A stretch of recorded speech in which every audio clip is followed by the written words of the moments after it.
What's up, guys? Just a quick heads up that the music was blocked in this video due to copyright, so I have muted the audio. However, I have provided a link to the song in the description, so you can open a new tab and listen to the song alongside with my reaction. Or you can just join me on Patreon for unedited footage. But for now, enjoy the video, guys. I was gonna actually try and catch a lizard outside, just to do the intro. But alas, my fingers were a little too slow.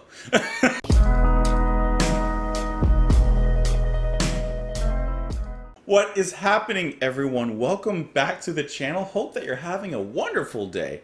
Hope that this is a little bit of a surprise, you know? Today we're going to be listening to King Crimson with their song, Lizard. This is off of the album of the same name. Oh, I just closed my window. Hold on. Okay, there it is. I just minimized it. Which was released in 1970. This is their third studio album. This is the last track on the album. So, a few things really quickly before we get into the song. You may be asking yourself, JP, if you're watching this on release day, it's not even Saturday. Why are you doing this track? It's not Long Song Saturday, in which we save long songs and epics for that day. Well, a few things. Well, not a few things. It's two things, really. One, King Crimson blocks everything, right? So, I always put the link on Patreon so you guys can just go and watch it there with the music, right? Because I mute it here, which this will be muted on YouTube. But I don't know, it felt a little weird having a muted song on a Long Song Saturday. I feel like if you woke up, if you enjoy the channel and you like the Long Song Saturdays, I kind of feel like if you woke up on Saturday on the weekend and you're looking to relax with the video, I just feel like it would kind of take a little bit of joy out if you woke up and there was no music, you know? I know, like, that's the only way to get around it, but I don't know. I felt like I would kind of disappoint some people, so I've recorded a little bit ahead, just like a tiny extra ahead with another long song for Long Song Saturday, so I could fit in the time today to do this one here and then release it during the week. So it's going to be a long song midweek song. just as like something I don't usually do, but I wanted to get this out to you. And even though it's still going to be muted, at least you won't wake up on a, Saturday morning and, be maybe a little disappointed. I wanted to at least make sure I did that for you guys. And then also, like I kind of said, I specifically recorded just a little extra. I made the time so that I could put this out on a midday or a midweek day, midday week. What? You know what I mean? so as always, thank you so much. I really appreciate every single one of you that has helped me with this channel, for growing with me, for helping me out with everything. From being here, really just your presence helps a lot. Subscribing, some of you have been here for years, some of you it's your first time here, but I hope that you do enjoy it. Like I said, the link with the music will be in the description. You can watch it on Patreon. You don't even have to join. You can just watch it there, Here on YouTube, it's going to be blocked, though, unfortunately, so it'll be muted for about 20 minutes, but I'll also put a timestamp in the video. We can skip ahead to the discussion if you want.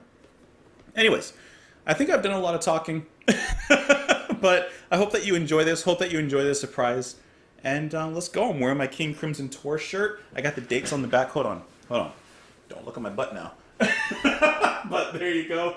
I'm hoping I'm in camera. I can't quite tell, to be honest. But yeah, so let's... Oh, the arm of my chair just fell down and I'm hitting the table. There's a lot of things going. And not all of them are going right, but...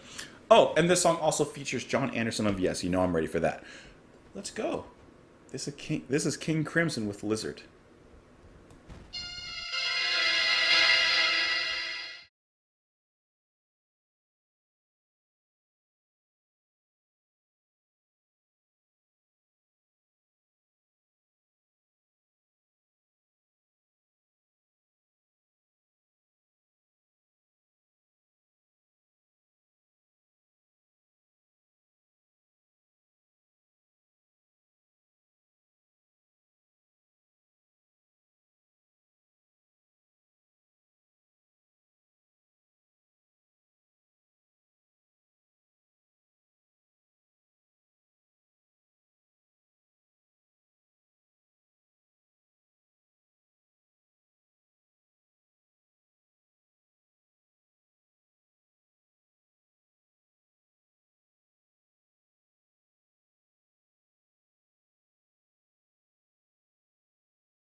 Okay.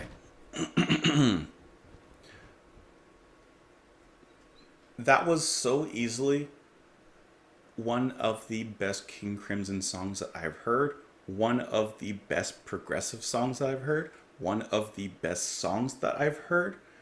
I am I'm actually left a little speechless. At about 10 minutes in, I kind of gave up just like thinking about it. I just kind of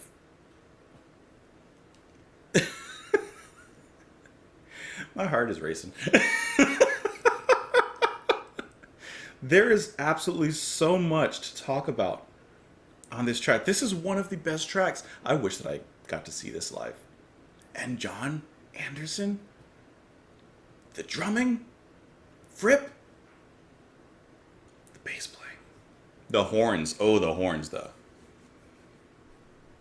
Before I start talking, because I have a feeling this is going to be a long video, please, please, please, please, please, please, just go in the comments really quick and let me know what you think about this song. On its own, sure. In relation to like the rest of their catalog, I am super curious. Because to me, this may easily be like top 5 material. I know it's a first listen, but I liked everything on a first listen. I loved everything about this on the first listen. Man, we're gonna talk. I gotta adjust the light because I noticed that the light is not even like really facing me right. So I'm gonna adjust the light, and we're gonna talk about Lizard, cause there do be a lot to talk about. Okay, so let's talk about the first section with John being there. That is just sweet divinity. That is sanctuary. That is holy rites. John, I mean, listen, I'm a fan of John Anderson. I love his singing. Okay, so first of all, when you guys were recommending this specific track, like when you said that he was featuring in it, listen, that automatically bumped up the recommendations from like, okay, I'll get to it eventually, to, hey, make sure you get to this relatively quickly. Okay? So, and I was not disappointed. Just like, I have a feeling I'm going to be at a loss for words during this review because man, that was one of the best things I've heard in a long, long time. That took me by surprise, to be honest. But John singing, the piano playing in the back is just, it's just lovely. It's just lovely. It's like you're standing at the altar or maybe you're in the pews. I don't know. John's just up there blessing you with his singing. All the instrumentation from all of the band is so incredible. Like, now that I've heard this song, I wish that it's one that was performed when I saw them. Oh man, I was already on a high, but this would have taken me to another high. But this does not take any room to get into. The sweet guitar, the piano, of course, striking all of the chords with John's rich voice. You get the mellotron that enters as well. And actually, before we get too much further, I have a feeling, I hope I'm not messing this up, and if I am, I'm sorry. But I have a feeling that there may at least be some connecting dots between the songs, because at the end, I'm just assuming, it mentions Big Top, and I see that one of the first track on the album is Circus.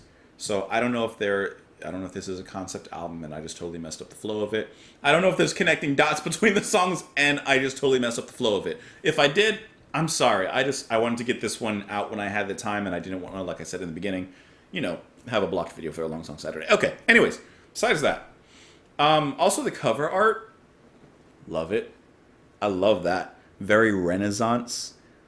Very, very artistic. This looks like, like in old Bibles, how the first, letter of a sentence or a verse is, very detailed and exquisite in its artistry. You get all of that here. That is so cool, and I'm actually just noticing that the first one, C, is circus.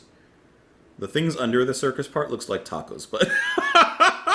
Man, John really takes you somewhere with his singing, and all the music around it is just so heavenly, truly. Moving into the next section, because the song is broken down into sections. Bolero, the Peacock's Tail. Okay, so we've heard a bolero before. We've listened to Abaddon's Bolero from ELP. Now, I don't know a lot about boleros. I'm actually going to look it up really quick right now because I want to know what is I guess I could just type that in. What is a bolero?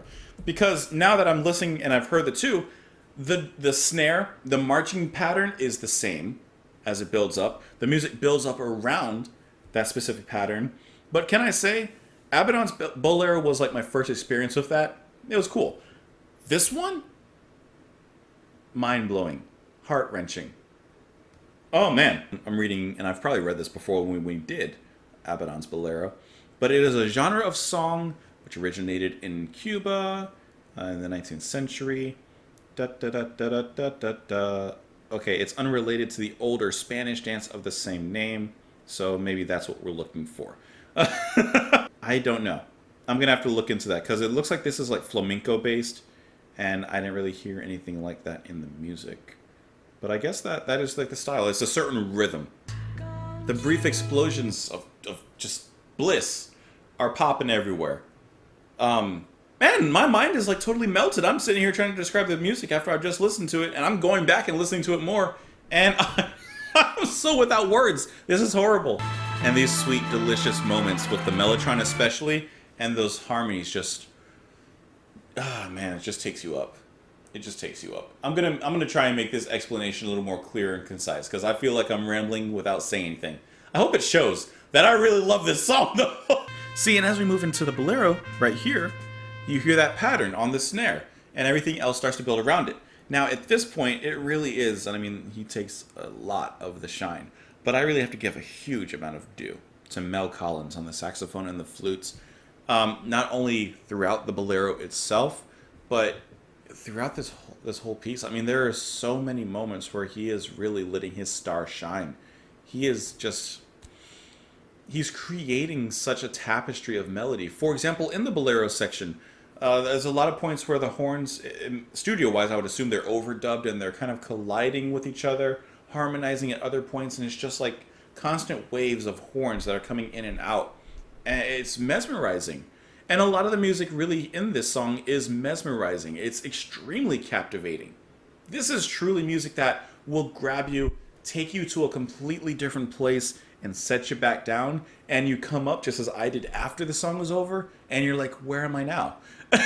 Like, I've never left the room, and yet for 20 minutes, I wasn't here.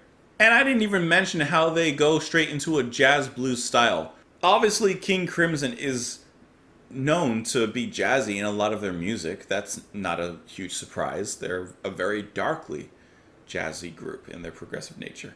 But here, like piano-wise, we dip into straight blues and kind of straight jazz. You know, and it's just really cool to hear them do that. And then, of course, it starts to turn and shift and go back into kind of their character sound. But it's just really unexpected to hear them go that direction. My mouse just died, but the piano at that specific point is played by Keith Graham Tippett. Now, Keith Graham says that Keith Tippett. He is a jazz pianist, as you could tell. Now, I'm very curious to hear what else he's done, because, like, that was very unexpected, and it's really cool to hear how he, like, got involved. I would like to know how they came to have him involved in making their music. So I'm just looking at some of his discography and what he's played, and so far reading through, I don't recognize anything, but he's played with a lot of people. Elton Dean, Paul Dunmall, King Crimson, Harry Miller, Magician, Arthur Brown. I've heard that name in the comments. And that's actually... Oh, Toya, Fripp's wife. That's kind of all I know, actually, looking at this list, at least on a surface level. But, I mean, he has a big, big repertoire, you know? See how Collins so majestically soars out of that with the lead and the solos. Like, this is a journey of a song. This is an epic, and I don't just mean in proportion. I mean, like, the classic epics, like the Odyssey, the Iliad. Like, this is a journey. Now, right here, what a voice. I'm going to talk about this because singing in that section, let me pull it up. Who is singing right there? I think I had his name before. That would be, give me one moment. I'm just going to talk our way through this. That would be Gordon Haskell. Okay, I wish my mouse was alive because it makes this a lot easier. Gordon Haskell. Who is Gordon Haskell? We're going to find out right now. We're going to pull him up because his singing here is gravely, it's so deeply and rich toned. And the one word that came to mind as soon as he popped in, because honestly it gave me a little bit of a scare when he came in, but I think that you guys will agree, his voice has presence. He commands and grabs the reins of this portion of the track, and he does not let go. He absolutely commands every single minute right there. So it says that he was actually a school friend of Robert Fripp.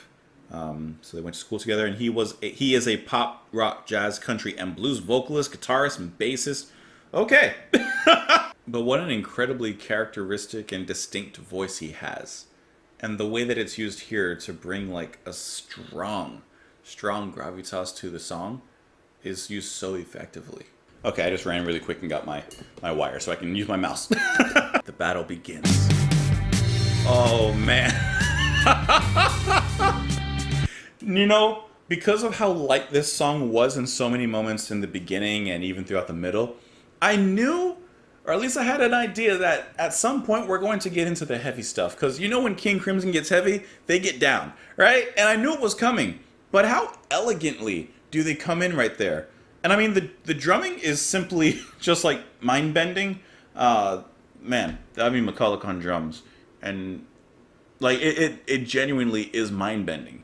It's pure psychological, the way that it twists and turns. And once again, throughout these heavy passages at this point, the horns are just coming in with big, heavy, mountain-like pacing and melodies. Like, it's just slamming you up and down to the ground. It's seismic. And yet, even as catastrophic as it sounds, you know, this earthquake that's being, you know, that's happening at this point, it never loses its sense of melody. For example, in the Mellotron, once again, that is kind of almost always there. It almost is always around, at least in certain moments. Sometimes it just comes in as like a ghostly whisper, and sometimes it lays down that mysterious foundation.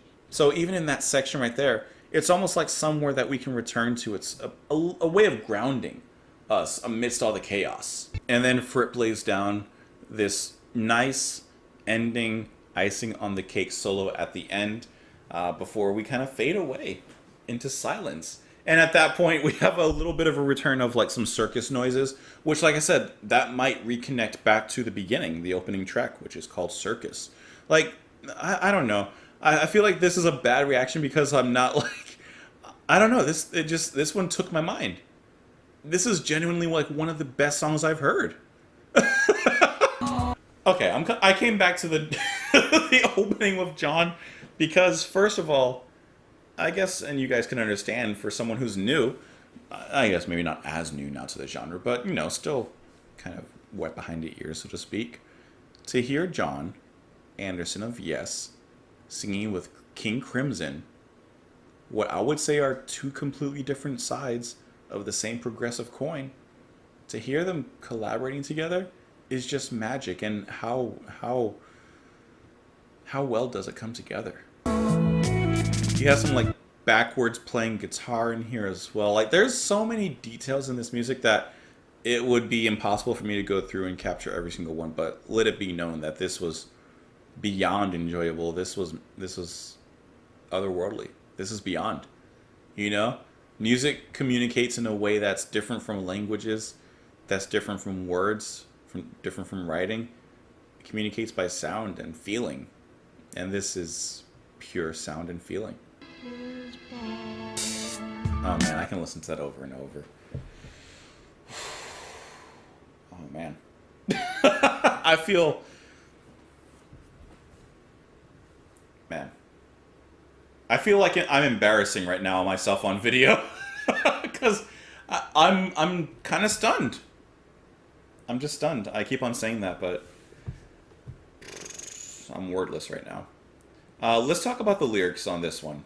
So Prince Rupert. Okay, so I know they reference Prince Rupert's tear, which I think is like that glass, that tiny piece of glass that is basically unbreakable, right? I think that's what it is. Or if you do break it, it like just it's gone. I think. Let me look it up really quick. I'm pretty sure that's what it is.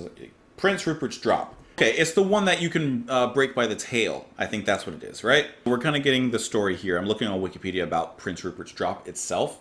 The drops are named after Prince Rupert of the Rhine, who brought them from England in 1660.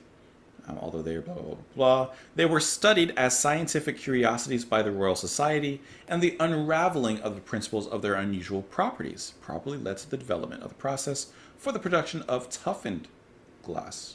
Oh, also fun fact, this is apparently the longest piece that they've ever made in their whole career. So let's get into the first part, which is Prince Rupert Awakes. Farewell the temple master's bells, his kiosk, and his black worm seed. Courtship solely of his word, with Eden guaranteed.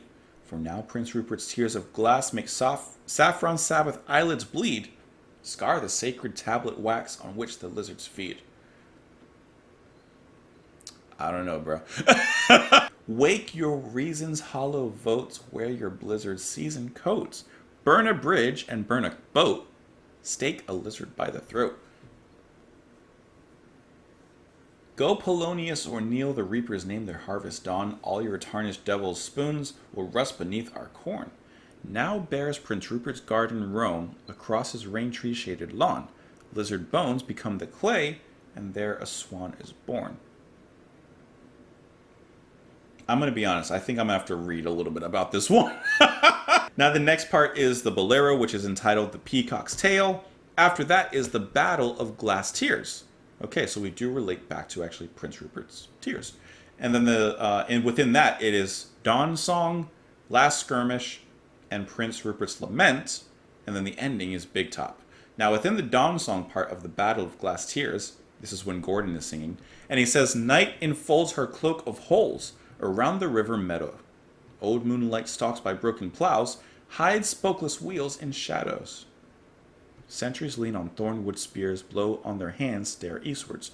Because they're waiting. They're waiting for a battle. They're waiting for the enemy to arrive. I understand that now. You know, they're waiting with their spears. They blow on their hands because they're cold. And they're just staring eastwards. Burnt with dream and taut with fear. Dawn's misty shawl upon them, like the sunrise. 3 hills apart, great armies stir. Spit, oath, and curse as day breaks, forming lines of horse and steel by even yards march forward. So they're, of course, marching towards war at this point. I'm just trying to figure out exactly what I'm missing in the beginning. I feel like something's set up there. I don't see anything necessarily else about the story, so feel free to fill me in, as I feel like I'm missing a part of it. But yeah, it's a battle that happens, and Prince Rupert's Lament, I mean, that's where his tears come from, I would imagine. And then there's a circus at the end, a good old fair.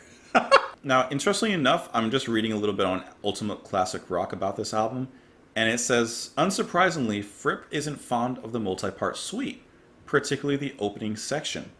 Rupert would have done better to stay in bed that day, the guitarist wrote in 1999. John Anderson has sung the unsingable. Neither melody writer nor lyricist helped him on that one.